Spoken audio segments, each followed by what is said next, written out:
రాష్ట్రంలో గొర్రెల పంపిణీ స్కామ్ మరోసారికి తెర మీదకి వచ్చింది. ఈ స్కామ్లో ప్రధాన నిందితుడైన మోయినుద్దీన్, కాంట్రాక్టర్ మోయినుద్దీన్ ఎవడైతే ఉన్నాడో వాడిని పోలీసులు, ఏసీబీ అధికారులు నిన్న ఎయిర్పోర్ట్లో అరెస్ట్ చేశారు.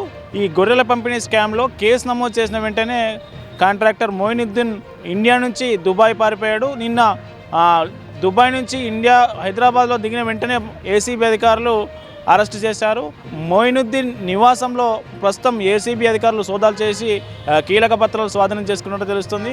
అయితే ఈ గొర్రెల స్కామ్లో గత కేసీఆర్ ప్రభుత్వంలో జరిగినటువంటి ఈ గొర్రెల స్కామ్లో 700 కోట్లు అవకతవకలు జరిగాయని ఏసీబీ అధికారులు గుర్తించారు.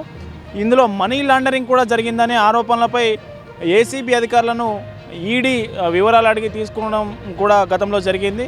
అయితే ప్రస్తుతం ఇప్పటివరకు 17 మంది అరెస్ట్ కాగా మోయినుద్దీన్ ఎవరైతే ఉన్నారో మోయినుద్దీన్ ఇచ్చే వాంగ్మూలం ఆధారంగా మోయినుద్దీన్ ఇంట్లో ఏసీబీ అధికారులు స్వాధీనం చేసుకున్న పత్రాల ఆధారంగా ఏసీబీ అధికారులు తర్వాత ఎవరిని విచారించబోతున్నారు అనేది ఉత్కంఠగా మారింది.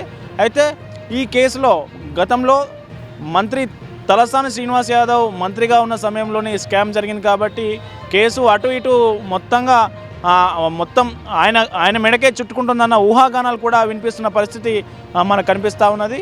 అయితే గొర్రెల స్కామ్ కేసు ప్రధాన నిందితుడు ఏసీబీ అధికారులకు చిక్కిన తర్వాత ఈ కేసు ఇంకా నెక్స్ట్ ఎటు టర్న్ తీసుకోబోతున్నది అనేది రాజకీయ వర్గాల్లో కావచ్చు, ఇటు రాష్ట్రంలో చాలా సంచలనంగా మారిందని చెప్పవచ్చు.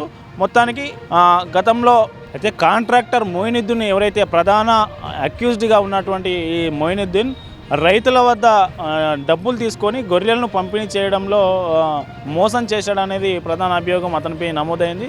ప్రస్తుతం అతను ఏసీబీ అధికారుల కస్టడీలో ఉన్నాడు.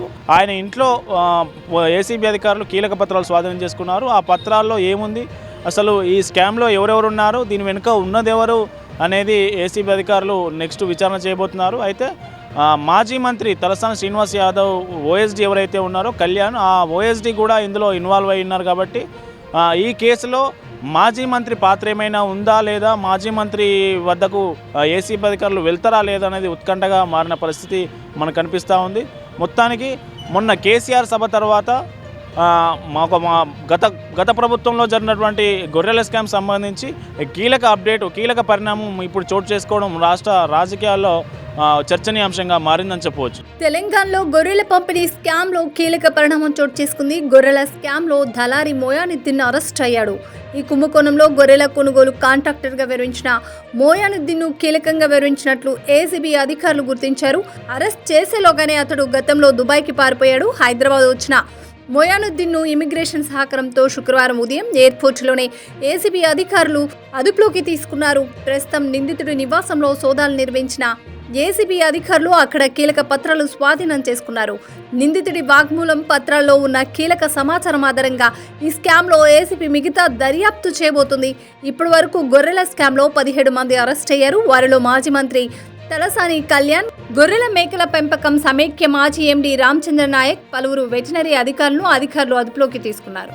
తెలంగాణలో ప్రభుత్వం మారిన తర్వాత బయటపడిన గొర్రెల పంపిణీ స్కామ్లో అక్రమ నగదు రవాణా జరిగిందని గుర్తించిన ఈడీ అధికారులు పూర్తి వివరాలు కావాలని తెలంగాణ అధికారులకు లేఖ రాశారు. గొర్రెల స్కామ్లో 700 కోట్ల అవినీతి జరిగిందని, పెద్ద మొత్తంలో డబ్బులు చేతులు మారినట్టు ఆధారాలను తెలంగాణ ఏసీబీ అధికారులు గుర్తించారు. ఈ కేసులో ఏసీబీ నమోదు చేసిన వివరాల ఆధారంగా ఈడీ PMLA యాక్ట్ కింద గొర్రెల స్కామ్పై విచారణ చేపట్టాలని నిర్ణయించింది. రాష్ట్ర వ్యాప్తంగా గొర్రెల పంపిణీ పథకం లబ్ధిదారుల వివరాలు, గొర్రెల కొనుగోలు కోసం ఏ జిల్లాలో ఏ అధికారులు బ్యాంకు ఖాతాలో డబ్బు జమ అయింది, ఎంత జమ చేశారు వంటి వివరాలను చెప్పాలని ఆదేశించింది.